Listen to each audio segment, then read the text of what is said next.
Here is one of the common mistakes that students make when it comes to mathematics, and this mistake is called the ignoring the signs, especially when it has to do with subtraction. Hello, Miss Becca is here again. When you see minus sign, sometimes students treat subtraction as addition. For example, when you see something like this, 12 minus 4, don't just say 12 minus 4. If you say 12 minus 4, then you will get 8, and that is a wrong answer.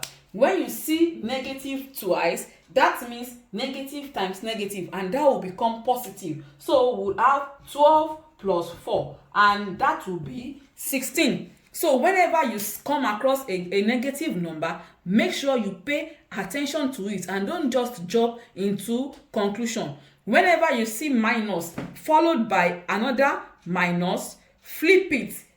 We have minus and we have minus. Just flip this minus like this, and then it becomes plus. So avoid this mistake. Another mistake is overlooking the sign in distribution. For example, let's say we have minus 2 into bracket 3x minus 4. When distributing this, some students make a mistake by just multiplying this 3x by minus 2 and forgetting to multiply this 2 by the negative that is here. So now negative 2 times 3x would give negative 6x. You must multiply this 2 by this negative such that you would have plus 8. But if you overlook this negative, then you'll be having minus 6x minus 8, and that is going to be wrong. So whenever you are solving any question that has to do with distribution like this, do not overlook the negative sign. Here is another example. When solving something like this, take a moment. Don't rush through it. Do not rush through it.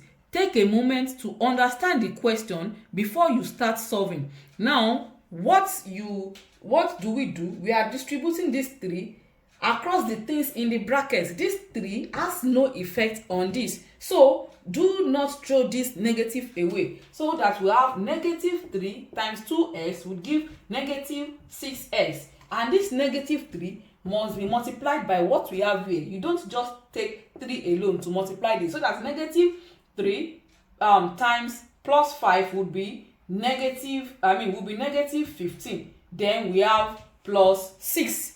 Don't multiply this negative by this. It has no business with it. It is standing on its own. Then this way would have negative 6x negative 9, and this will be the answer. So whenever you have a question like this, take a moment to think before you rush through it. When you rush through it, you get the wrong answer. Now, can you solve this? Solve this and leave your answer in the question. Be careful of the negative sign. That's it for today. If you learned something new, don't keep it to yourself. Like, share, and drop your answers or thoughts in the comments. Remember, math gets easier the more you see it and say it. See you in the next video.